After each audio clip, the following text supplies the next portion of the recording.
रिश्तों की डोर। सागर ऑफिस नहीं जाकर उसी कैफे में जाकर बैठ गया जहां वह अक्सर शालिनी के साथ जाता था। उसने एक कॉफ़ी ऑर्डर की।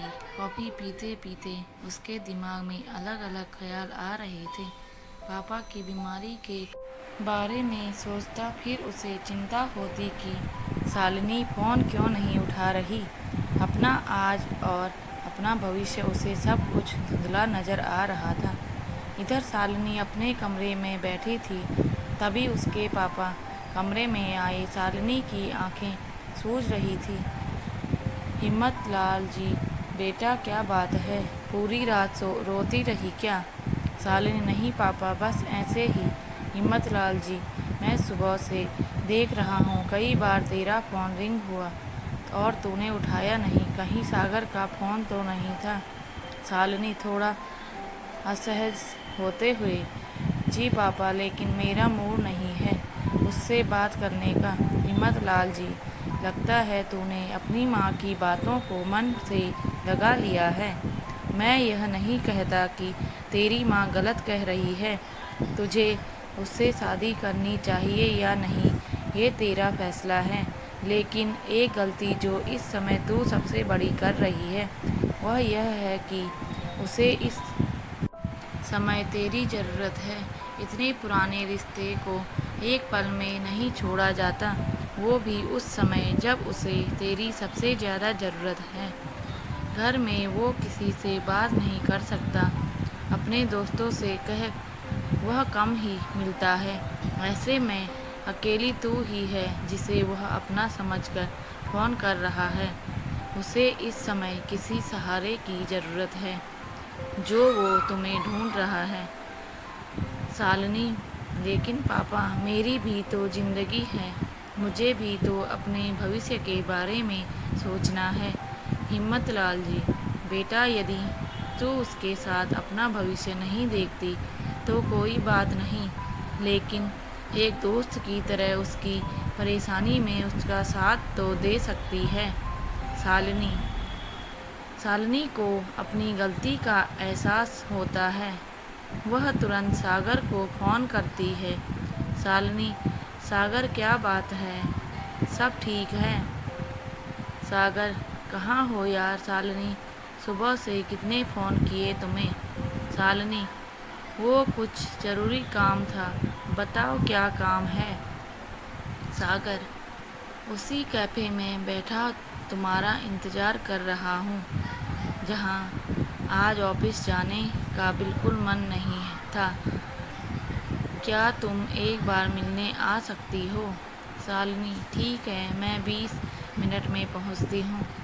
शालिनी का जवाब सुनकर हिम्मतलाल जी मुस्कुराते हैं और कमरे से बाहर निकल जाते हैं। कुछ देर बाद सागर और शालिनी मिलते हैं। शालिनी, सागर क्या बात है, इतने परेशान क्यों हो? सागर, शालिनी, मैं बहुत टूट चुका हूँ। पापा का चेहरा मुझसे देखा नहीं जाता। आज पता लगा, यदि पता हो कोई अपना साथ छोड़कर जाने वाला है तो कैसा महसूस होता है। यह सुनकर शालिनी को धक्का लगा। वह सोचने लगी, इस समय वह भी तो यही करने जा रही थी। अगर पापा उसे नहीं समझाते तो वह भी तो सागर का साथ छोड़कर जा रही थी। ऐसे में उस पर क्या बीतती। शालिनी, सागर, इतना मत सोचो, सब कुछ भगवान पर छोड़ दो। ये समय टूटने का नहीं है, अपने परिवार के साथ ढाल बनकर खड़े रहने का है। अब सब कुछ तुम्हें ही संभालना है। तुम टूट जाओगे तो तुम्हारे परिवार का क्या होगा?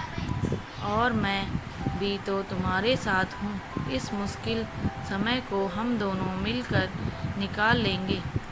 सागर, बस तुम मेरे साथ हो तो मैं हर मुश्किल का सामना कर लूँगा।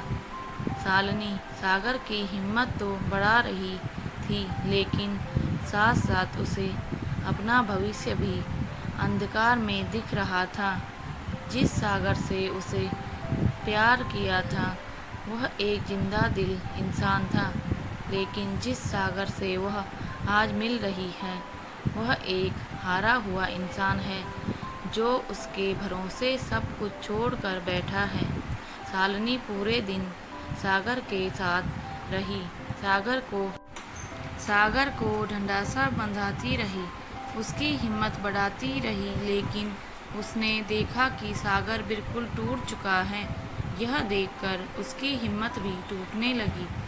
एक तरफ अपनी माँ की बातें और एक तरफ अपने पिता की बातें, दोनों में तालमेल बैठाने की कोशिश करती, लेकिन सागर की बातें सुनकर माँ का पक्ष भारी लगता।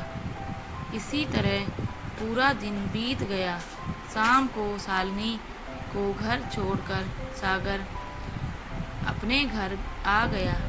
दोस्तों, यदि आपको हमारी कहानी अच्छी लगी हो तो प्लीज़ लाइक, कमेंट, शेयर और सब्सक्राइब करना न भूलें। धन्यवाद।